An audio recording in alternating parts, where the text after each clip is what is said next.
Okay, I'd like to start this session. Mudge is going to talk. He used to be with, I'm trying to think, at Right, and then, no, at Stake, and then now he's with... Wasn't that right, that's for sure. Well, at wrong maybe, but I'm just teasing. I'm just teasing. Sorry, But he's with BBN now, and he actually gave me greetings from an old friend that I worked with up there, too, at one time. He's got an interesting conversation on economics. I'm sure that if you would like to interrupt with questions, he'll ignore you, so you may have to yell a little to get his attention. It's hard to actually see hands. I'm standing up here and the light's in my eyes. So I thought I would give you a warning, so if you do have questions, go ahead. Mudge. Thanks, Jack. Okay, well, I have to do this. It's been a little while, so I haven't spoken to Black Hat in I don't know how many years. Oh, did you knock that off?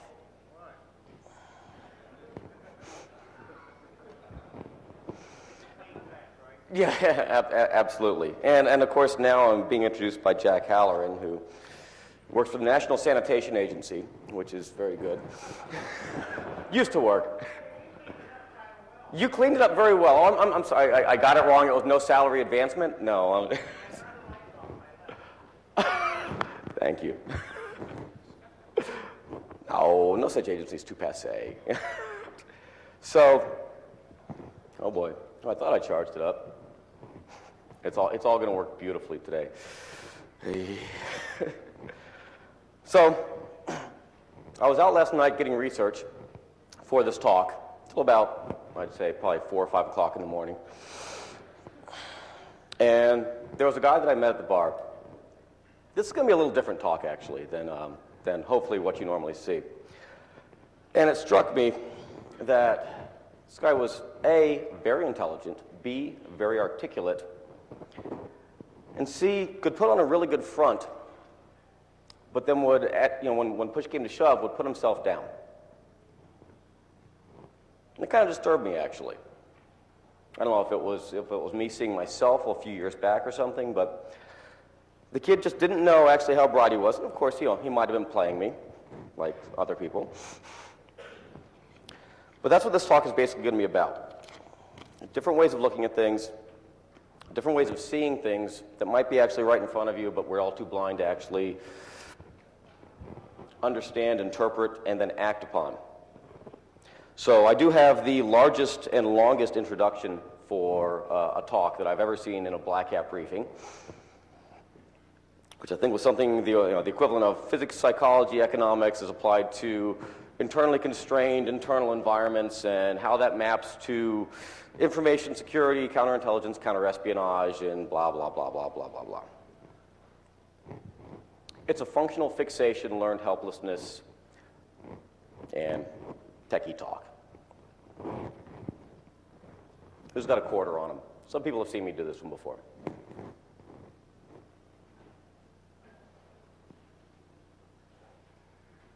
No. I'll take one if you'll give it to me. Who's got a quarter on him? Well, this is going to be annoying when it keeps turning off like that. Yeah, watch my eyes, watch my eyes. Even better. Why you have a euro, I'm really curious about. So, a gentleman on the no-fly list just gave me a euro.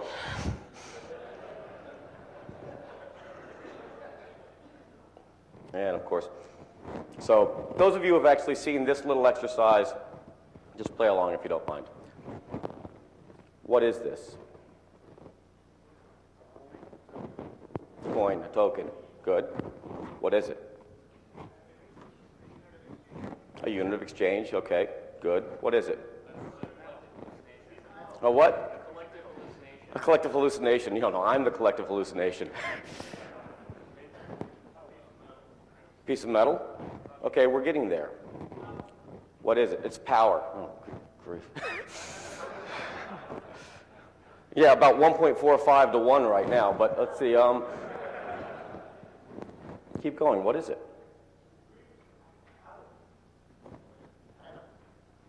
Oh, contract, okay. A chance to earn 2,000 more. Spoken like a person in Vegas. Great. This is called functional fixation. The inability to see an object for anything other than what it was initially presented to you as. Good. It's a weapon. You can throw it, you can basically shove it places. What is it? Let's keep going with that. A shim. Very good. Somebody saw one of the old talks. Very good then. It's a door shim. Okay, that was a good one. What is it? A table leg balancer. Okay. We're getting there. Thank you. Hi, my name is Mudge, and I am an alcoholic. What else is it?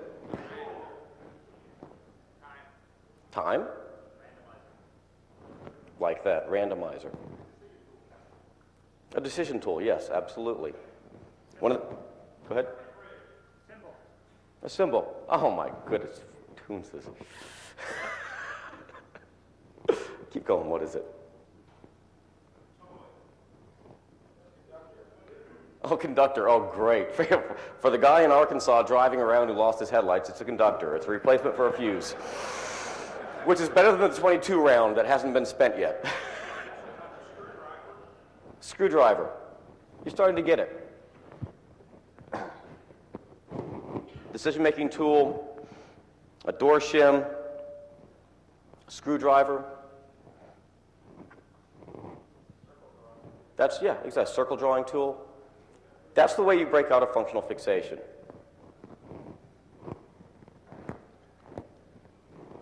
Okay. Need a scribe up here.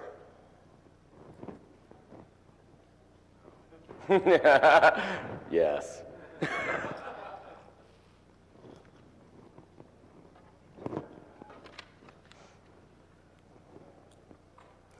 Ladies and gentlemen, Casper Dick from Sun Microsystems.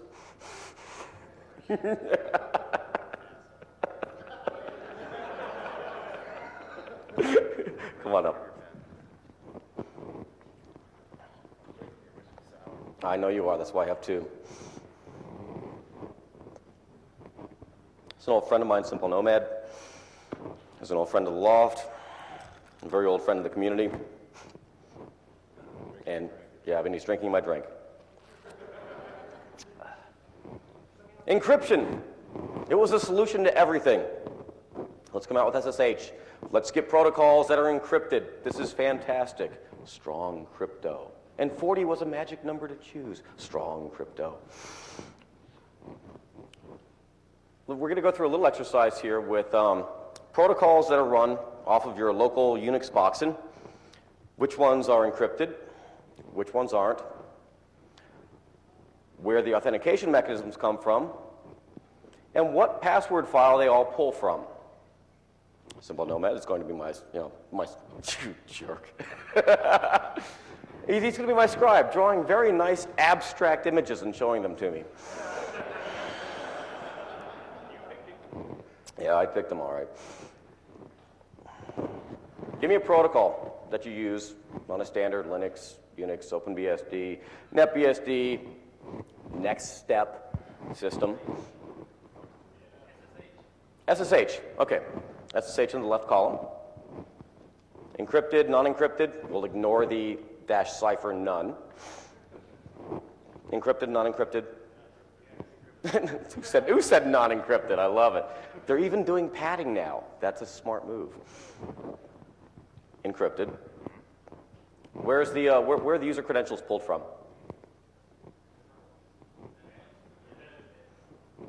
Depends a little bit. Where are they usually pulled from in most installations and uses? Etsy, I heard Etsy Shadow, Etsy Password. So the master password list on the actual system. Give me another protocol. DNS. Unencrypted, unauthenticated. DNSSEC has some promises. We'll see if it gets out. It's a little easier to deploy than SPGP, and my keeper would kill me for saying that. No credentials, no password.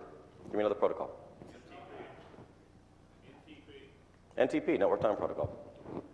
Okay. Encrypted, unauthenticated. Dave Wagner had a really good paper on it for some early vulnerabilities or early analysis of it. Another protocol, please. Just LDAP. Oh. A guy who wants to be in the Microsoft camp yet can't make it. Where are the credentials pulled from?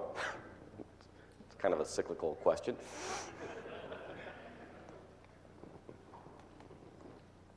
We'll leave that one alone because nobody's figured that one out yet. What protocols do you use every day? SMTP. Oh, there we go. Okay. Unencrypted. No password file, no nothing. ACP, okay. Somebody finally said web, my goodness. That is the internet. Very well done. Kerberos. Encrypted. If we're not talking about Kerb 4, they don't even have the ticket granting ticket problem, but that's all right. Have you talked to him lately? That was a long time ago. You weren't paying attention, so you don't know who I'm referencing.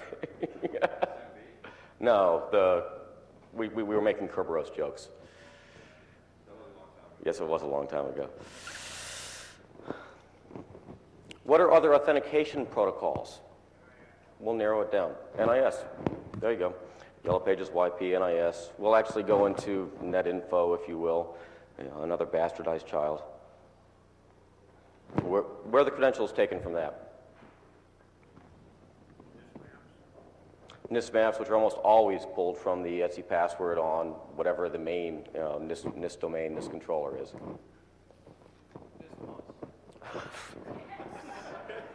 Who said that? You're evil. Okay. We've got radius TACAX. Diameter. I love it when the IETF has a sense of humor. They might as well just re-release the evil bit RFC. Are you seeing a trend at all? Can you read some of those back? Well, let's see. Most of them are unencrypted. Most of them are unencrypted. Just read them back. All right. SSH encrypted. Etsy Shadow. DNS unencrypted. NDP unencrypted. LDAP no one knows. SMTP unencrypted. Although I guess you could use TLS if you wanted to, but for the most part, it's usually... Good, but it's a blind Diffie-Hellman, so you still don't know who you're talking to. Exactly. All it does is, okay. Where's the PKI? Okay, and then Kerberos encrypted. Or at least authenticated. Authenticated. NIS unencrypted, Etsy password, et cetera. Radius unencrypted, et cetera. Okay. So SSH is an interactive communications protocol stream. You can also use for non-interactive communications. We all love it. Tato Yaloman, fantastic guy. I hope he's actually making money off of a venture. I know he'd always promised that if he wrote anything for Unix, it would be free. If he had to write anything for Windows, you had to pay him. So I see a lot of Windows users out there. I'm sorry. What are other protocols that we use that require authentication? POP, IMAP. Oh, I'm just up here doing research. Am I getting paid? Oh, you're getting paid. Drink up. POP, IMAP. Good.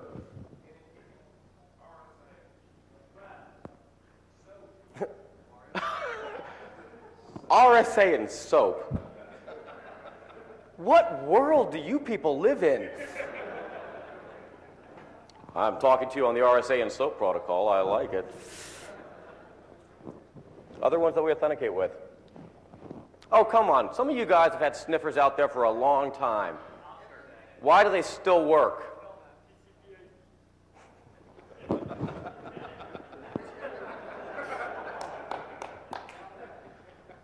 Somebody's already priming me for the TCP/IP drinking game. Great.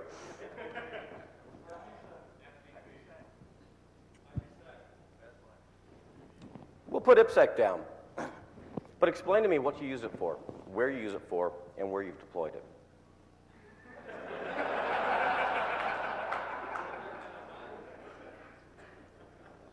and in which mode you're using it in. And do you like ICMP? That was a brilliant paper that came out, actually. TFTP. There we go. A Cisco man finally spoke up. Is anybody seeing what I'm going after right now? You figured out the coin.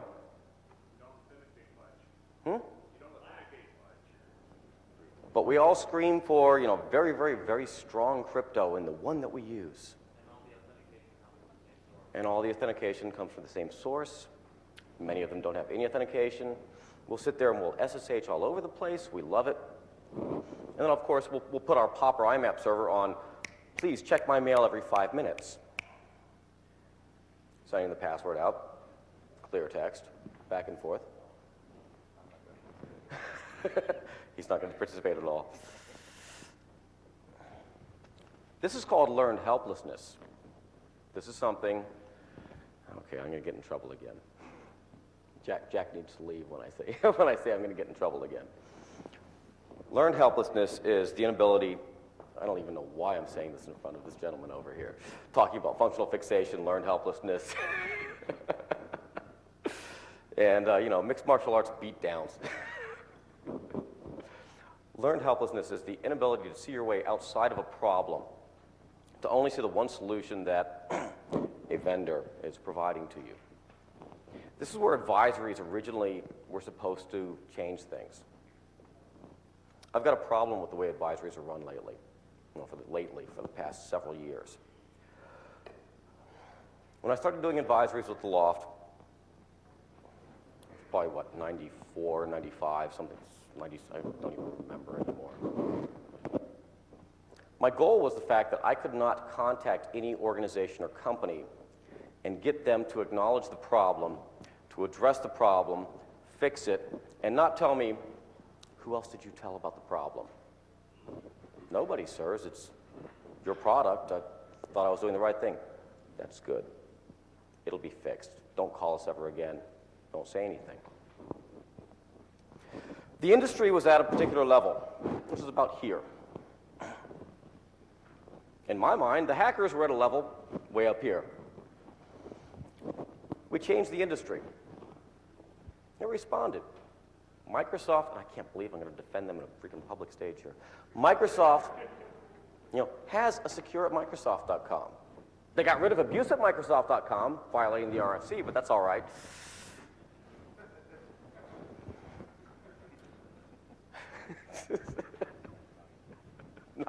Not funny. Oh, it's funny.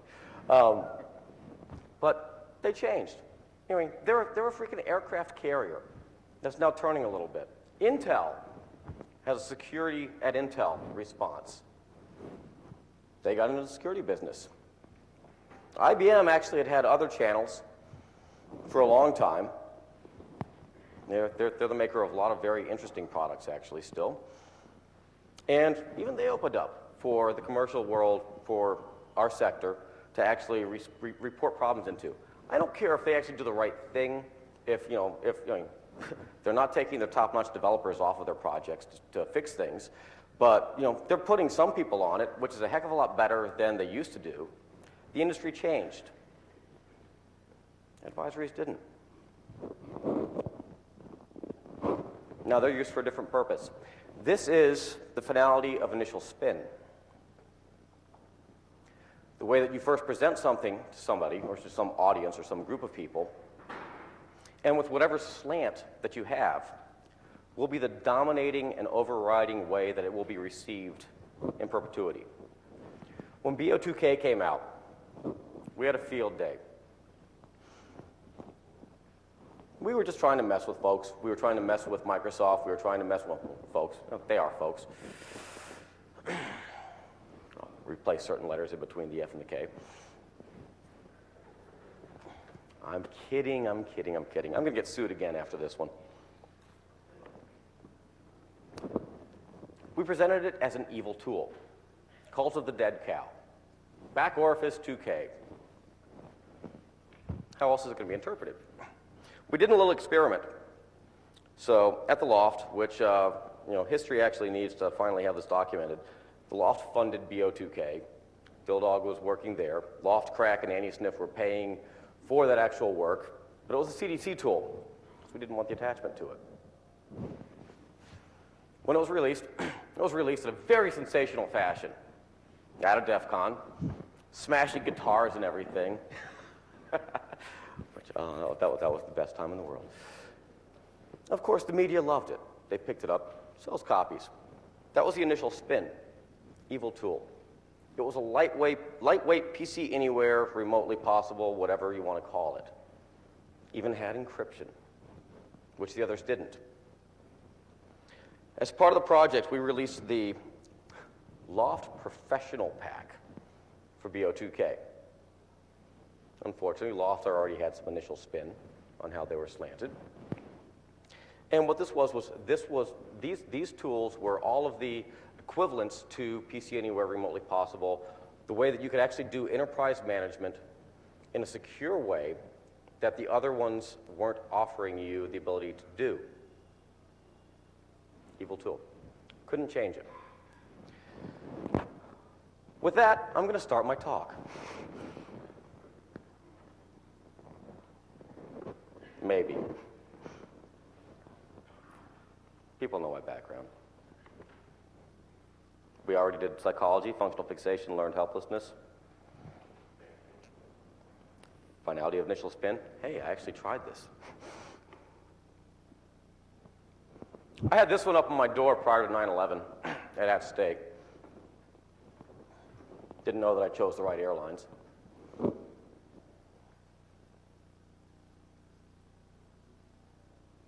They asked me to take it down afterwards. I'll never understand that.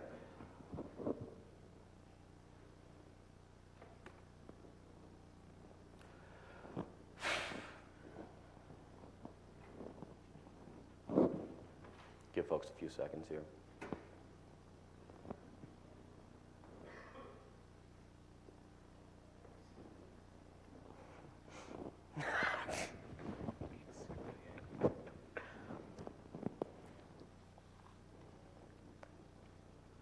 I had a couple of friends that I really respected that worked for the government. Still do respect them. They've taken me off their blacklist, which is very nice. Now, of course, with me drinking in front of everybody else, I'm probably back on it.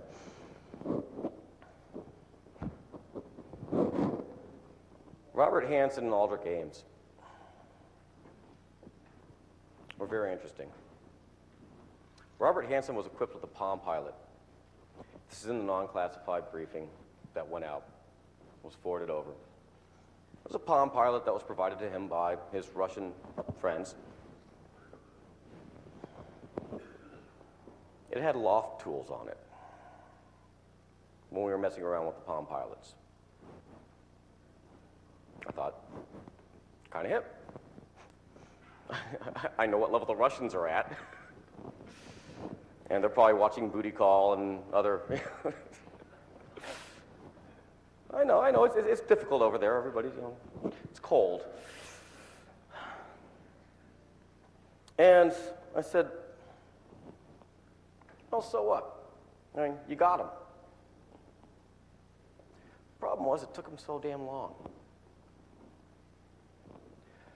So after I left at stake, I went back to something that I started doing when I was originally at BBN, or actually even prior to BBN, which was looking at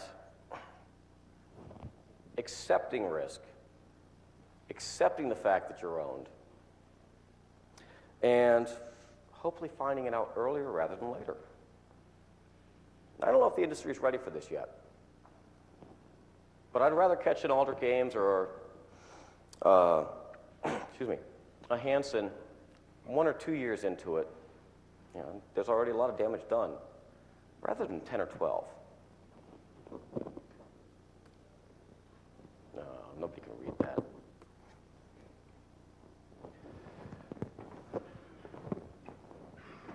I stepped back and I wondered why Chris Klaus, ISS, and everybody made so much money, did such a great domination of the industry, and that yet nothing's changed. Yeah, I'm still going for the jabs. Here's some misperceptions and corrections. Entry to critical, that should be EG, not IE, internal environments is accomplished through overt and directed attacks. Of course, you see a place, you go after them. Ignore that big 24-net. Ignore the broadband users. Of course, we're not going to go off an island hop. We're not going to scan 16 some odd million, if it was totally populated systems, looking for trivial vulnerabilities, and then asking them, do you have any virtual private network set up? No, we're going to go directly after target X. Bullshit. It's opportunistic. You put a sniffer on, a nice ingress egress point, a transit network.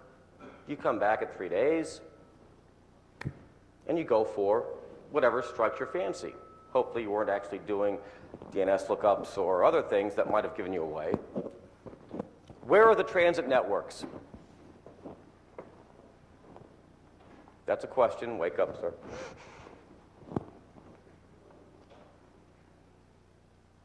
What are large transit networks? Where are they? Somebody said ISPs and providers. Fantastic. Their job is to move bits from point A to point B. Do not filter, do not move anything else, because A, that's going to cost me support costs. Granted, it will, and they will mess something up. And it's also going to somewhat slow their speed down. Where's another large transit place? Point. Somebody said something. Backbone, that's still large ISPs, still, you know.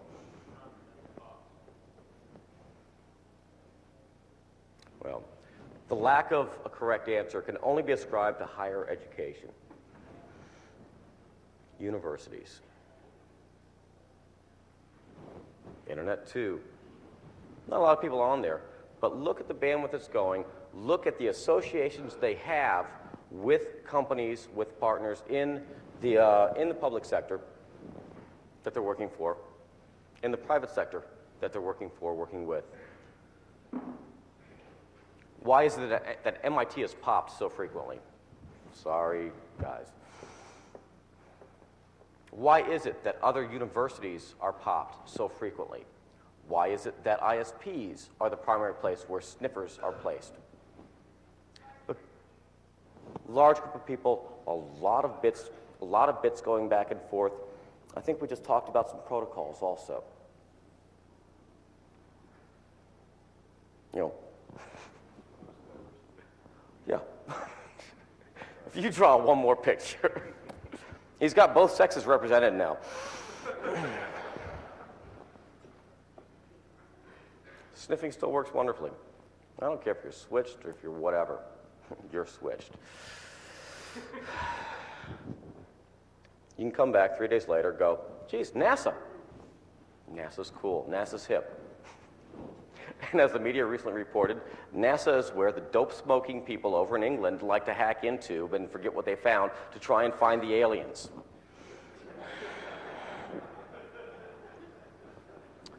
Functional fixation, learned helplessness, and finality of initial spin.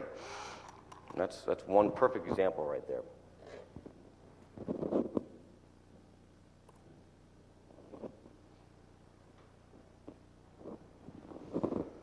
All right, this is straightforward.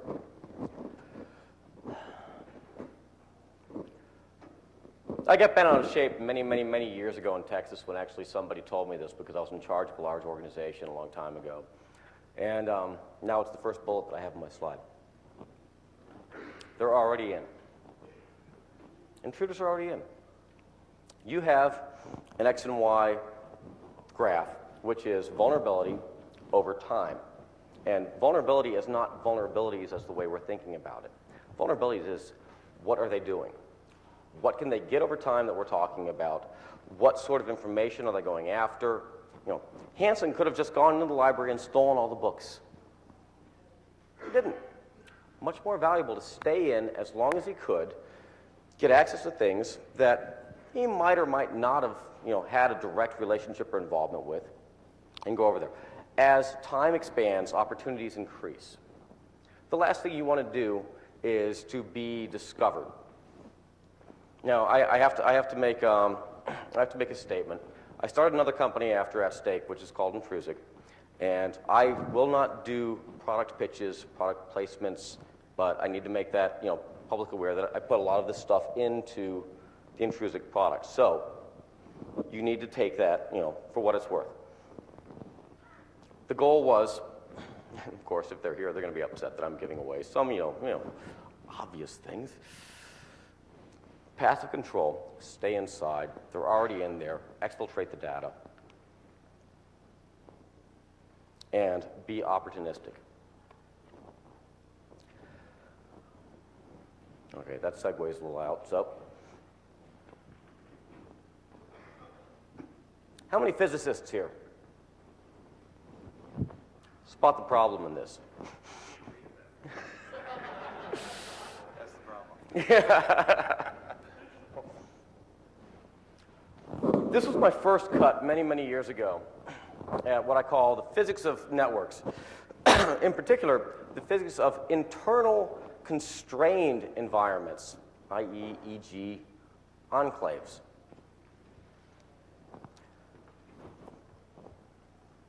I was looking at things and said, Bruce has got to be wrong yet again. Bruce Schneier started off his book was Lies and something else. Secrets and Lies. Saying everything else that I ever wrote about or that I said is wrong.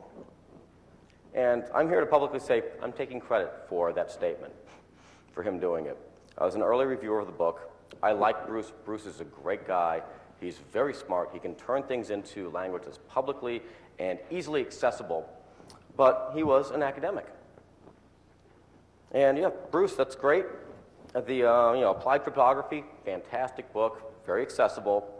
And I don't care how much you teach people, but they're still writing core crypto. And they're using the code from your book. So I said, there have to be other fields that make sense here. Physics, economics, we already started on psychology. You wouldn't be at a hacker convention if you didn't actually already understand psychology a little bit. You might not realize it, but that's the easiest way to win. That and having a power supply. So, I looked at physics. Thought I was smart, got a lot of it wrong. But there are a lot of, on the left-hand side I have general sciences, in the middle I have physics, and then in the right-hand side, so that's general physics, and on the right-hand side I have internal networks. And this, I'm sure this will be in the handout, so you can read it. I'm not going to walk you through it right there. I said, geez, one size does not fit all. If organizations want a custom solution, they're unwilling to pay for it. And it's too much overhead, it's too much operational cost to endure and to maintain. The cost of ownership is just too great. When they wanted one-size-fits-all solutions, vulnerability scanners and other things to that extent, well, it helped maybe, but it was too general. So it didn't actually address their specific business direction and business function. I said, I was reading Secrets and Lies, and Bruce was saying, only in the internet do all of our original constructs about supply and demand, security, vulnerability, and risk assessment for what we're actually going to take ownership to entirely fall down. I said, that's amazing. Civilizations have been around for a long time. And they've survived, they've grown, they've flourished, they've fallen. What is so unique about the internet? It's the equivalent of going from horse-drawn carriage roads or other pack mule type avenues for moving goods from point A to point B, because of course information and goods need to go from where they are to where they are not, to using airplanes. It's just another delivery vehicle. It's just another delivery mechanism. This can't be right. Only in the internet has the insider, the enclave, been at a disadvantage from the attacker. That's amazing. It's wrong, too. Anytime you go out and oppose a force in somebody else's enclave, you're at a disadvantage. You've got logistics, you've got movement, you've got support, you've got intelligence, and you're in an environment that you don't own and control, and that you don't know inside and out. That last one might be the kicker, unfortunately. But it's almost always more difficult to go in somewhere else than it is to defend something that you own and control. So I think Bruce is a little wrong again. The internet is no different than, well, no, let me rephrase that.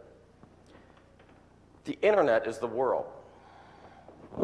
It is ubiquitous. Information is free-flowing. It is very distributed. Your environment, your enclave, is not the internet.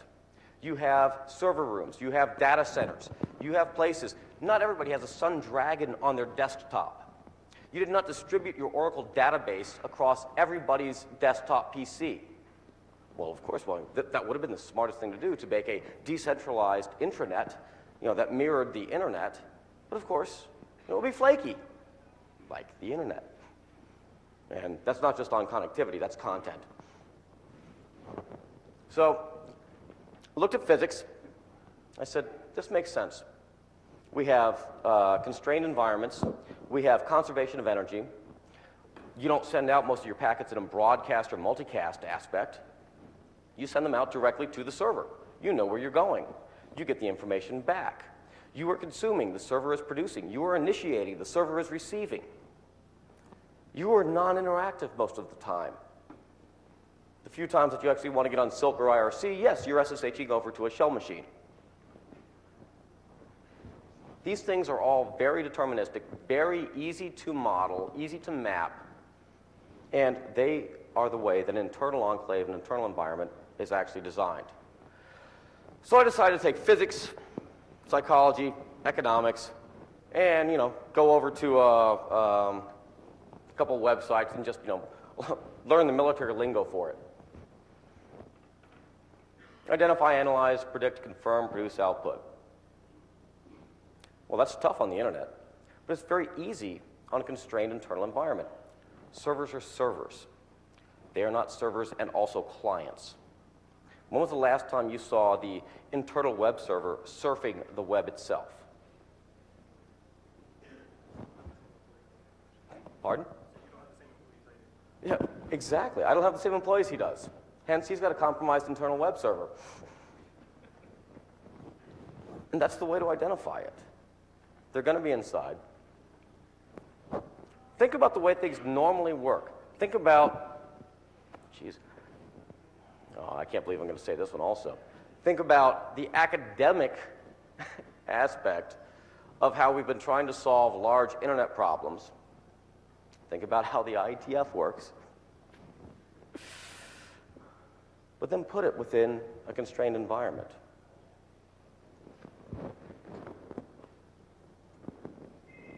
There are a few right there. Clients and servers. Who produces the most information? Servers, I heard. Who consumes the most information? Who initiates most protocol sessions? This is very simple, but you see, it's just the same way that when I held up a coin. For the first 2 minutes, it's a coin. Okay, since everybody got the first 4 very easily, who are constant in purpose in an internal environment?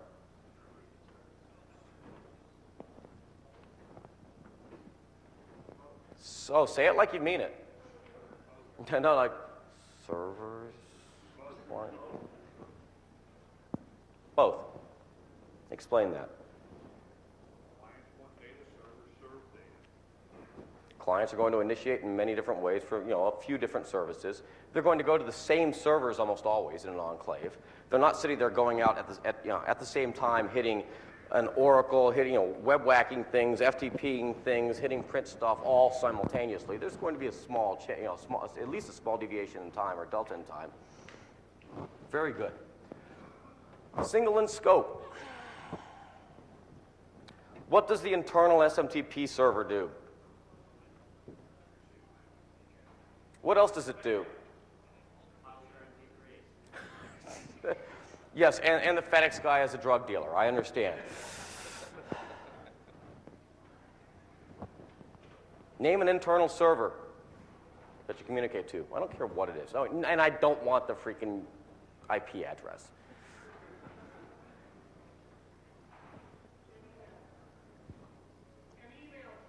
Yep, we hit SMTP, good. A DB server, a file server, okay. That file server, what else is it doing? Where is it ever looking like something other than a server? Good, when it's powered off and finally secure. DNS lookups, okay, we can deal with that. Authentication. Good. Those are small. We can deal with that also. If a human is sitting at it. Maybe backups also, depending on which piece of software that you have with a whole bunch that's about 5 megabytes in size, set UID root.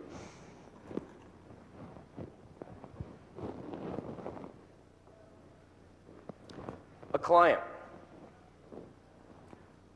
What is a client doing? Internal constrained environment, an inside network, behind your corporate firewall.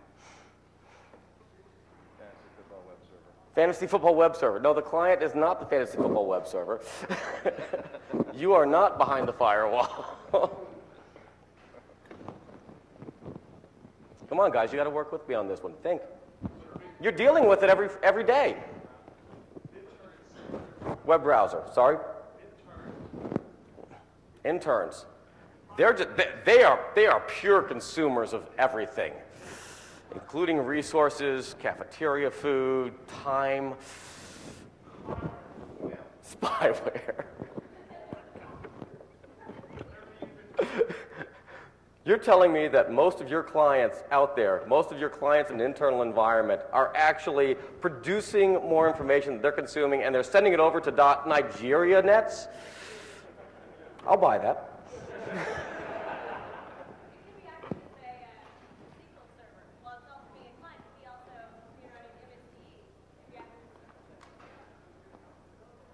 Go on. I'm not buying that. I like the way you're thinking, but what is your normal environment? When you're at the office and you sniff the network, if you could see all of the network traffic, like all the IDSs want to say, we really need total coverage. NetBIOS broadcasts. Email. Okay, so basically, none of your companies actually make money. This is what I'm assuming. Because you're not doing anything useful with any clients on the internal organization. You spend a lot for firewalls. You're doing vulnerability scanning. You've got IDSs and everything else. And you have the majority of your clients being used for spyware, which are pushing information out. I don't know what information they're pushing out because you don't have any in your organization. They're acting as servers in many ways. And basically, Microsoft has won by routing the unroutable with NetBIOS and NetBEUI.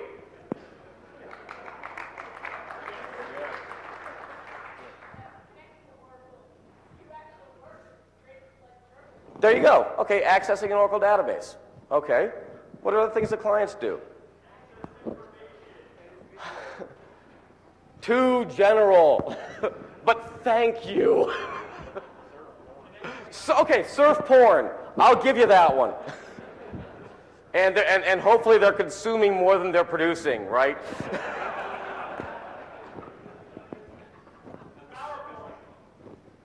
Depends on the business model. That's a good point. Depends on the business model.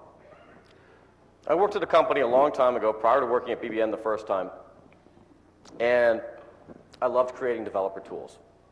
This is where I first met, Marcus Raynham and some other guys like that, because he liked creating toolkits. And he was bent out of shape that other people would do things with the toolkits to make them consumer products and to offer a turnkey solution, and people would buy it, but they wouldn't buy the general toolkit from Marcus.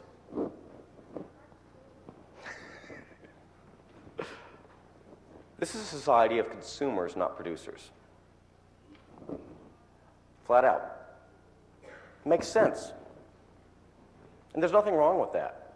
You will have a smaller amount of producers than you will ever have consumers. Took me a while to realize that. That's a boring one. If everybody could take one note away from this entire thing, it's that Vern Paxson is God. He's deaf, which goes along with God as well, but he is fantastic. Vern did a few papers, Stepping Stones, Relay Points. He's working on some other things which you'll have to actually talk to him about to figure out what they are or ask him. He's a very approachable person.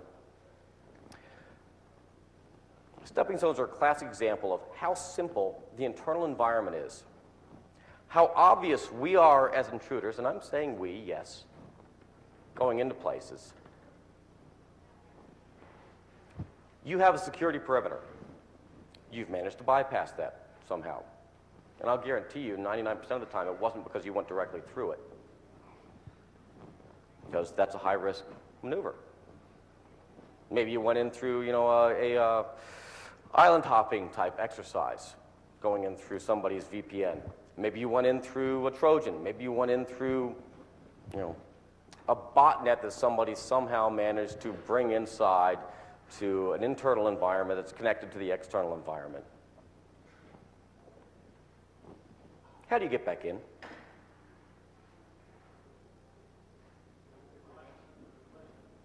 Yeah, very good. That's one way. The client sends a request out, maybe to a web server or whatever, does an HTTP reverse tunnel. Interesting, because of course the client is now engaged in a communications channel where it initiated to a server, and it's producing the information. Even if you're in an interactive session, like a Telnet type embedded session, going back and forth, it looks interactive on top of that. It's not a non-interactive session. The time duration is way too long for what's going on. All of these are obvious things. You've now gotten back into that server or client. This is one of the times they're clients and servers. How do you get around the rest of the enclave?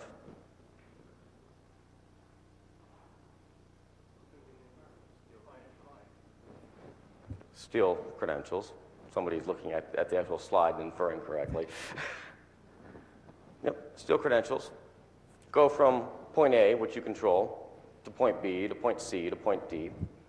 How do people communicate to systems inside your enclave? Directly. Conservation of energy. This actually goes back to the physics slide. You can look at it. There is one square that's wrong when you actually read through it. What does this look like in network traces when you're hopping from system to system to system to system?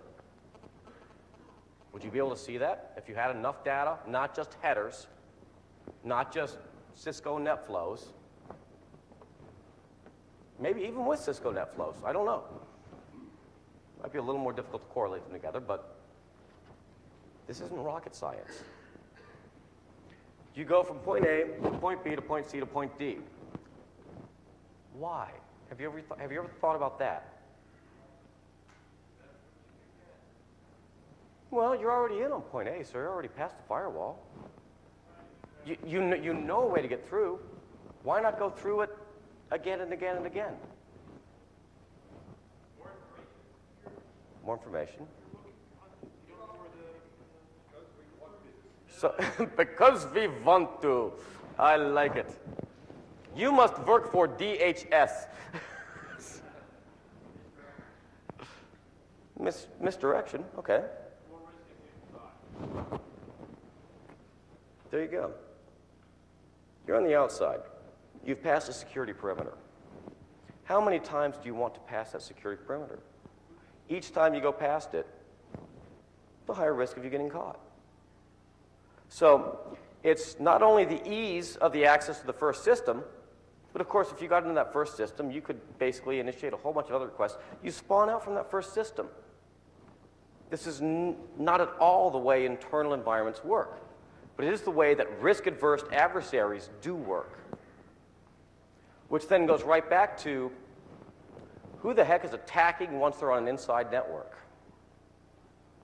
You're risk-averse at that point. You want to stay in as long as you can. You want to get as much information as you can. You have that whole XY, Aldrich Ames, and Robert Hansen scenario going on. And, hopefully you don't even know each other. Why else would you go in that way? Just one time and then spawn out, as opposed to crossing the security perimeter many times.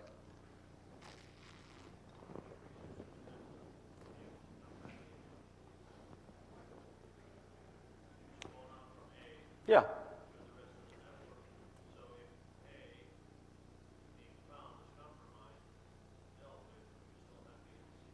Oh. The answer was reduce the risk of discovery. So again, it's a risk-averse type situation for the initial system that you're coming in. So you're not going to go in and hit a whole bunch of systems through whatever hole or whatever way you found into the enclave, because of course you don't want to give them all up. I like that. I was asking the question. I didn't have an answer. This is the only reason I talk, because I like to actually get something back out of it. Excuse me. Yeah, that's good. Who do you work for? Sun. Do you know Casper Dick?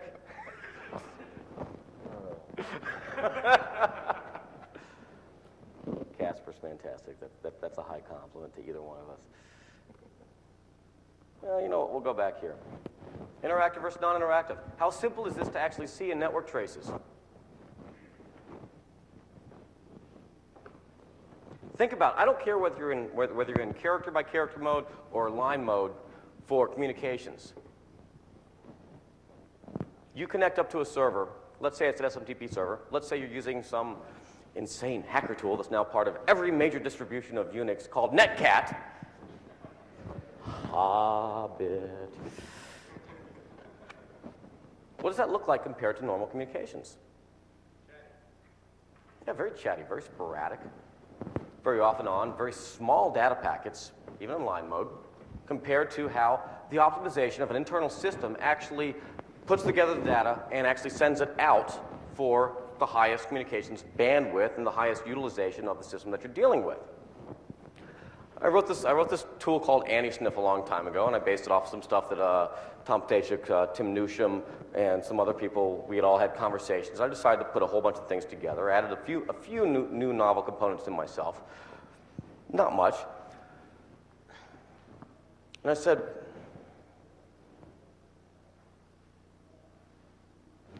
well, this is kind of peculiar. Because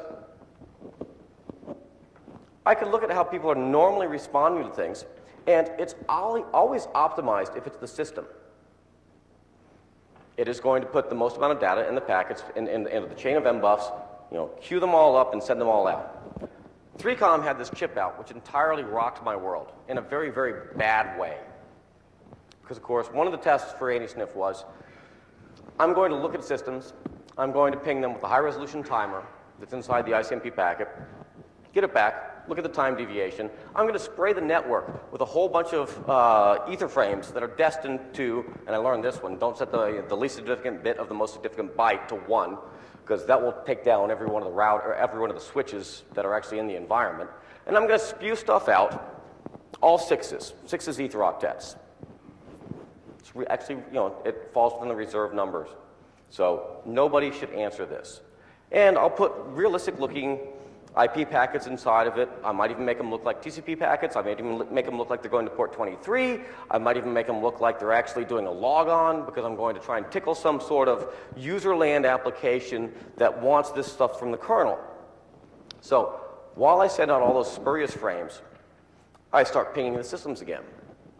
And I look for who has normal increased latency and who has orders of magnitude of increased latency. Because, of course, they're context shifting from ring 0 to ring 1, left and right, to get the information over to this little client land application. Almost all the systems work universally beautifully, and they said, if I'm not in promiscuous mode, I've got hardware filtering at the NIC card that's going to say, I don't care, I don't want to see the packet, I'm not handing over the kernel, I'm not going to do a context shift, period, I'm not even going to send a freaking interrupt over to the kernel to get this information over. And so, yeah, whatever normal latency the actual hardware NIC was dealing with. If you were in promiscuous mode, oh, your response time just skyrocketed. It was so slow, it was atrocious. I loved it. It was a very universal way, operating system independent, taking advantage of how hardware works, how it's trying to be optimized to send information the same way that almost all of the things are designed in an internal enclave. They're supposed to be optimized for accessing and getting and reacting with and interacting with information. It was a no-brainer. One network card was faster when it was in promiscuous mode. Ping a system, get a response time, send out a whole bunch of spurious data that you're hoping that it's going to operate on if it's in promiscuous mode, ping it while you're doing that, and it's quicker. You know, it was 3Com. Luckily, they didn't make a lot of network chips or anything, the same way that Boston is not a big college town. Why?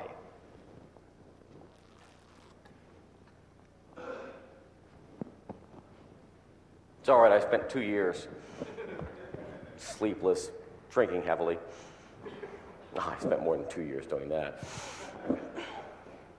Why was it faster?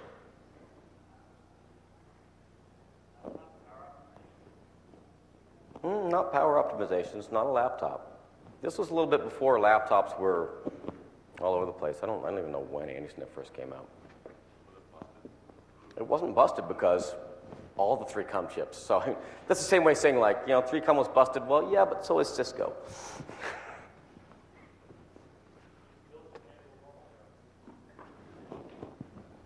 It was built to handle normal traffic. And normal traffic from a client system in an internal enclave is going to try to maximize the utilization of the bandwidth available to it. So it is going to queue things up into its own internal buffer, and it's going to spurt them out when it's got a full buffer or a particular time duration, which is very small for us to deal with, is hit. It says, out on the net, out on the net, or full, out on the net. That's still really slow when you're talking about million microseconds. When you were in promiscuous mode, of course, it would say, whenever you get a single packet or it's something that you can actually put out on the line by itself, as opposed to trying to queue things up, you send it. It was optimized for normal usage.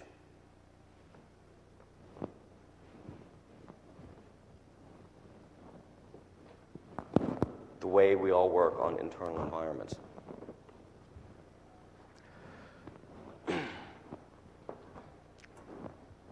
I looked into languages for a while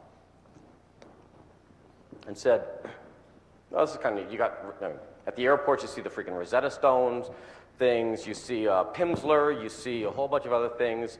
The military does rapid language learning to actually, you know, send people out to foreign offices left and right, and works great. Takes what? 2 months, 3 months tops. And the guy's over in a foreign country, speaking a foreign language, and interacting with people. I took 4 years of a language in freaking college, and I can't speak a word of it. How does that work? Did they tap into some magical part of the brain? No. Go ahead. Alien implants. Alien implants. Okay. Another gamer.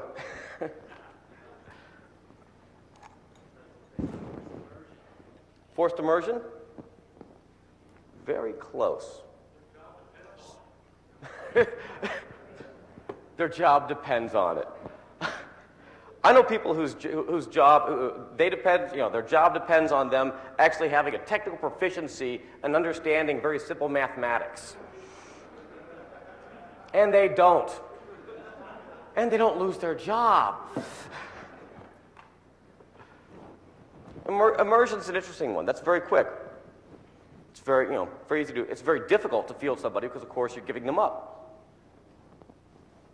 This person didn't know our native language, was shoved over here on an American passport, and learned it. And 2 years later, oh, they're back over here interacting with us as if he was a native. But the way you learn through that is the same way, because when you're dealing with society, you're dealing with the language, you're dealing with a new environment, you learn to survive. You learn conversational syntax, which is a huge, or that was going to be a little oxymoron there, like jumbo shrimp, a huge subset,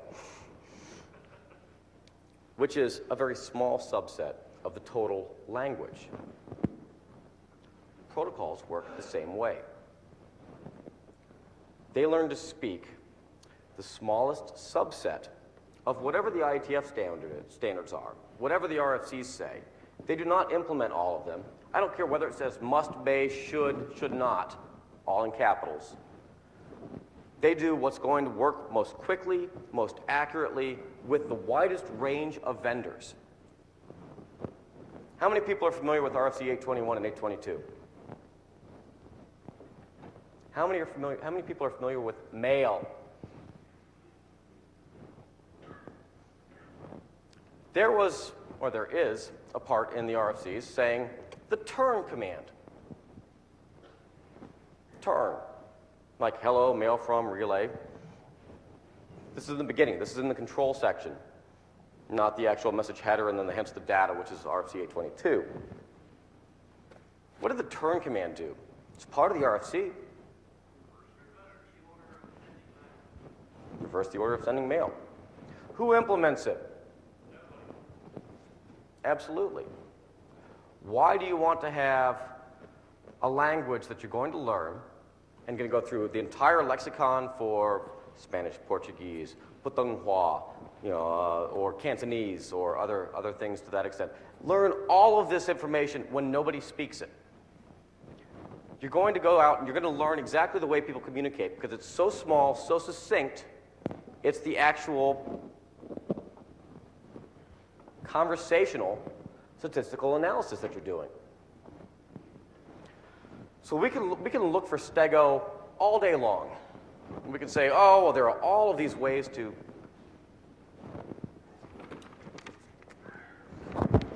There are all these ways actually you have to do this. So only using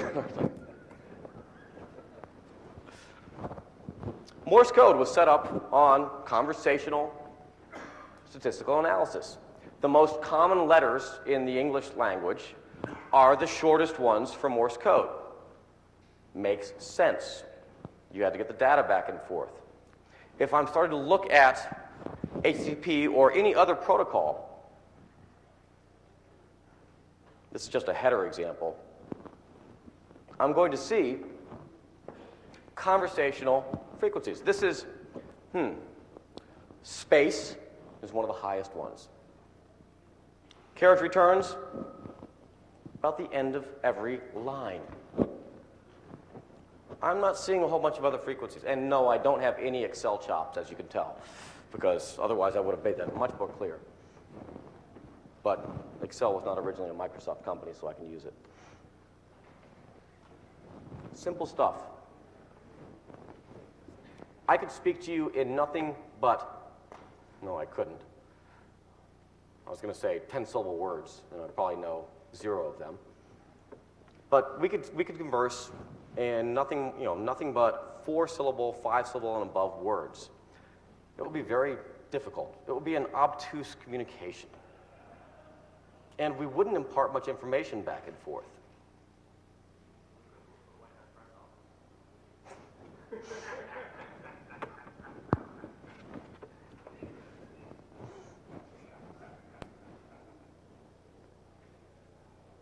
I shouldn't say this. The answer was we could work for the White House press office.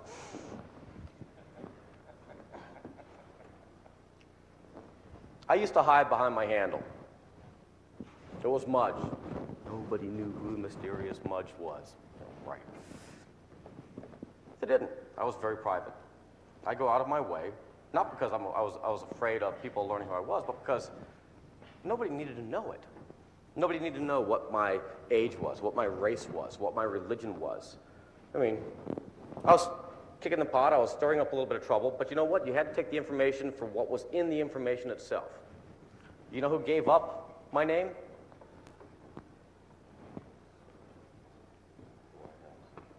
The White House press corps. I was interacting with some people at the time, and this was way prior to the little Clinton get-together. Clinton invites a hacker to go talk about DDoS. Oh, no. So I called up the day before the actual invitation, or the actual event, and I said to the person that I was friendly with, would it help if I was there? Could I impart anything useful? I'm not trying to go in for the photo op or whatever, but this is going to be a disaster. He said, yeah, get on a plane, come down, I'll have you in there. So sitting a couple chairs down, I'm sitting next to Janet Reno. Oh, and of course, Bill Clinton was tall. Al Gore was taller. Janet Reno was tallest. So they send out the press release, of course, because you have to give your Social Security number each time you're going into the big White House. So going in, walking up, and they just took that and basically published the names as to who was actually going to be there. Somebody saw this, the person I was working with, and said, what are you doing? No, we don't give out his actual name. He's just going to be represented as Mudge. So the White House press corps said, oh, we'll fix that. And they issued another press release with only one change. Gene Spafford had a field day on that one.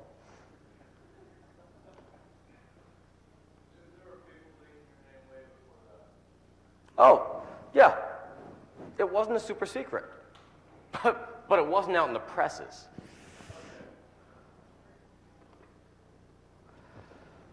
Okay, this one I'm going to get in trouble for. There was this project that went on, and I've got 1 minute, I think. I'm probably a little over that because of the last anecdote, and I'm going to wrap it up. This has been, hopefully, deep knowledge, and I look at deep knowledge as different ways of approaching things. There was a project called BAS a while back, the Bulk Auditing Security System, and they scanned the entire internet. This was only a few years back, so this was a large amount of IP address space. They were looking for 3 or 4 well-known vulnerabilities that had patches for them. Was it 99? Yeah. Getting old. Their conclusion was over a third, almost a half of the internet was unpatched. That meant that patching systems, keeping them up to date, was a solution. Maybe even automatic patch updates. Wrong. What they should have learned from this was very similar to the female group that never got caught. It's how they operated, what information they could actually get, how we're not thinking like them. You can look at any large organization, and you don't have to break the law at all. You can look at the information that they're publishing, that they have out on their various FTP servers. They might not be advertising, they might be advertising. You don't have to go through their access control lists to get to their web servers. Suck down everything and start doing very simple sed scripts, lexical searches on the information.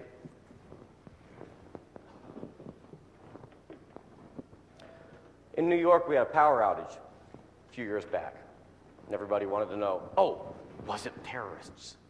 Did the terrorists do that? I got a phone call. I said, Mudge, could you take a look at this real quickly? And I said, okay.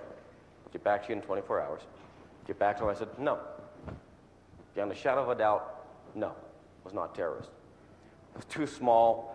It was too difficult to make it that confined of a problem. 3 years later, I'm meeting with some people at some large White House somewhere, and they're talking about, geez, yeah, we looked into that, we funded a study, and the information came back, and that no, it wasn't done intentionally. Took me 3 hours total, and of course I was sitting there basically smoking a cigarette, drinking another whiskey sour as my software was doing it, from going through looking for open source intel from these organizations. Took them 3 years and many, many, many, many of your taxpayer dollars to do the same thing. It's all how you approach the problem. It's all how you look at it. And more importantly, it's how you understand the way that you are predisposed to look at problems and the box that puts you in. That's all I have.